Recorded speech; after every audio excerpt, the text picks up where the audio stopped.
How's everybody doing? My name is Anthony Brian Logan, and today we got to talk about the actress Gina Carano being canceled by Lucasfilm, which is a subsidiary of Disney. We'll talk about that specific part in a minute.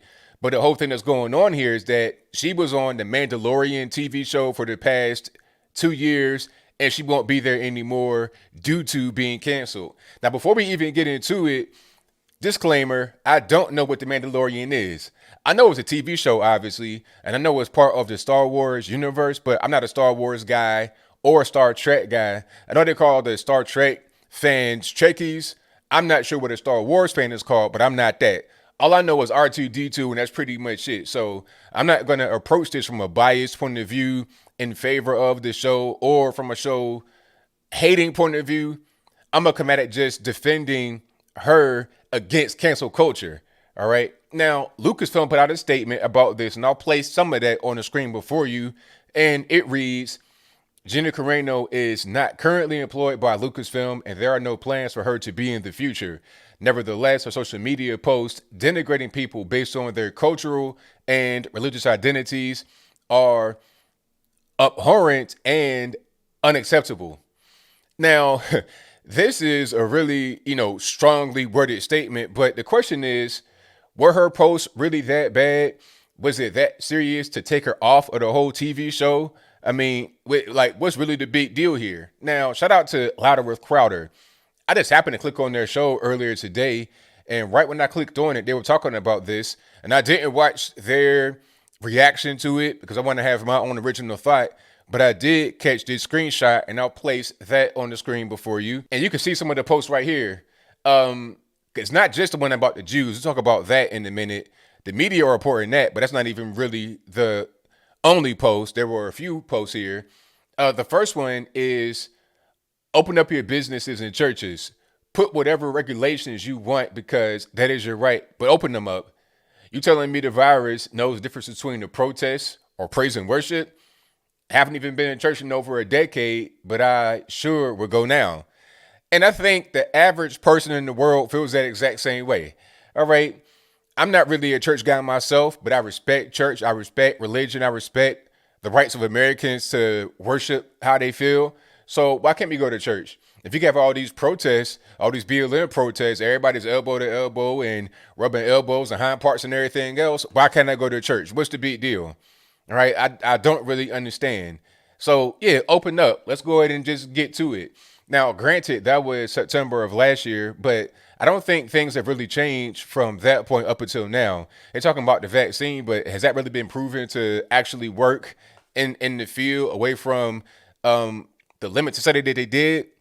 I'm not really sure. So I think she's right on with that. But let's get to the next one here. The next quote unquote triggering statement. We need to clean up the election process so we are not left feeling the way we do today. This is right after the election, November the 5th. Put laws in place that protect us against voter fraud. Investigate every state. Film the counting. Flush out the fake votes. Require ID. Make voter fraud end in 2020. Fix the system. See, that right there may have got her in more trouble than the whole Jews thing, okay? Because now they're going to say, oh, she's a QAnon supporter. She believes in stop the steal, all this, that, and the third. But why would people not want to have a secure system? Okay, because the Democrats, the left, they talk about wanting to have a fair and open election, fair and free election, all this, that, and the third. So why not have things that are there to ensure that and to ensure confidence in people to go out there and vote and have their vote counted properly? All right, because it's one thing to say, oh, the election, the final election is safe. But when people don't feel like it's safe and they don't feel like it's fine, you're not encouraging people to go out there and vote. Okay, you are discouraging voting, and that shouldn't be how we operate things at all in this country. But we'll move right along. The next one is they're mad because I don't want to put pronouns on my bio to show support for trans lives. After months of harassing me every day, I decided to put 3 very controversial words in my bio. Beep, bop, boop. Talk about R2D2 right there. That's hilarious. I'm not against trans lives at all. They need to find less abusive representation. What's wrong with that? I mean, that's just a fact. Look, if you want to put pronouns in your bio, then go for it. I'm not going to put pronouns on my bio. All right. You know who I am. You already know what time it is. Like, I'm not going to do that. That's how you want to live. That's your decision. That's your right. Don't impose your way of living and what you think is right and appropriate on me. There's no law saying I got to do that. There's nothing like, you know my name.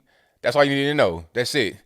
The pronouns, you figure it out. I'm not going to get offended if you know, refer to me as a pronoun that you think that I am. And like, I mean, really, he, him. Everybody know what it is. I don't got to put that in my bio. You already know what time it is. And if you don't, then I can't do nothing for you. If you're the kind of person that thinks that my bio must be listed on my Twitter profile so you understand how to do with me in public, then what are we talking about at all? It's just kind of weird. So she's right on with that. But people, they getting offended. Oh, you're talking about the virus, opening up schools. You're trying to put grandma at risk. You're talking about the voting, and you don't think the voting was legitimate. You believe in Stop the Steal. You're a QAnon supporter. And then the whole thing, oh, you're anti-LGBT. You don't believe in helping trans lives. You don't think trans lives matter. You believe all lives matter. Stupid stuff like that. But let's keep on going. Here's the one that got a lot of media attention, and it could have been the proverbial last straw. Jews were beaten in the streets, not by Nazi soldiers, but by their neighbors, even by children. Sad face. So this is not a good thing, obviously. Everybody knows it's not a good thing. Quote, because history is edited, most people today don't realize that to get to the point where Nazi soldiers could easily round up thousands of Jews, the government first made their own neighbors hate them for simply being Jews. How is that any different from hating someone for their political views, unquote? Now, that right there is dead on accurate. Dead on accurate. Now, some are going to say, hey, ABO, you can't compare what's happening right now with the election and political stuff to the Holocaust. I mean, at the end of the day, people can feel how they feel, but the comparison, whatever you want to label it as, is right on point. Okay? The essence of it is correct. It wasn't the government, it wasn't the man, it wasn't the police or anything of the sort. You're talking about fellow countrymen. All right? It's your own neighbor, it's your own friend. And that's what's happening to a certain extent right now. Neighbors fighting neighbors over the most trivial of things. So the police and the government and whatnot can't do anything that we don't put into motion first. That's just what it is. Okay, how about all this thing about, Black Lives Matter, hands up, don't shoot, even be happening if it wasn't for those that are in the streets that say, okay, this is what I want to be involved with. Now, I do say that the media are very influential, but at the end of the day, it's up to us to bite on the influence or not. So what she was saying was real. And the crazy part about Lucasfilm, Disney, same thing, is that they operate in China. They make movies basically for China, or with the intention that it's going to be seen in China. But they have literal concentration camps in mainland China. The Uyghurs, I mean, they're not talking about that or that specific issue with evidence. They're not talking about that actual real concentration camps. But then when they canceled Gina Carano for making a valid comparison between what was happening in Nazi Germany and what's happening with political stuff going on right now. Interesting how that works, ain't it? But of course, the cancel mob, they want to go against her. They fired her. Her talent agency dropped her, all kind of stuff. And I think you're going to see more and more of this happen to not just those that kind of lean right like she may. Like I said, I don't know her. I don't watch the show. I don't know anything. But she appears to kind of lean right. She could be in the center. I don't really know. But it won't just be those that appear to lean right. It'll be those that lean left as well. I saw this guy today. It was crazy because the same guy had posted about, there being no cancel culture against the right and everybody has their voice, all this, that, and the third. But then he got removed from his job or his book deal or whatever it was because of things that he said on the line that didn't quite line up with what people that were supporting him or paying him wanted to hear. All right. So as I close, I want to say this. I support Gina Carano. I got her back 100%. I don't know her from Adam at all, but what she said in those posts I read was right on point. And if anybody's being honest, they can't refute what she said. They have to be like, you know what? She was correct. She's right. But I think I'll leave that right there for now. And what say you? Do you think that Gina Carano was correct in her assertion in her social media post. If that's your viewpoint, let me know why in the comments below. Or was she wrong in what she said? Do you disagree? Were the comparisons just too ridiculous, too far out there? If that's your viewpoint, let me know why in the comments below. You guys pretty much know where I stand. I think she was right on point. The woke mob, the outrage mob, is going to become less powerful and less influential when we, just regular everyday people, say, you know what? I don't agree with canceling her because of her views.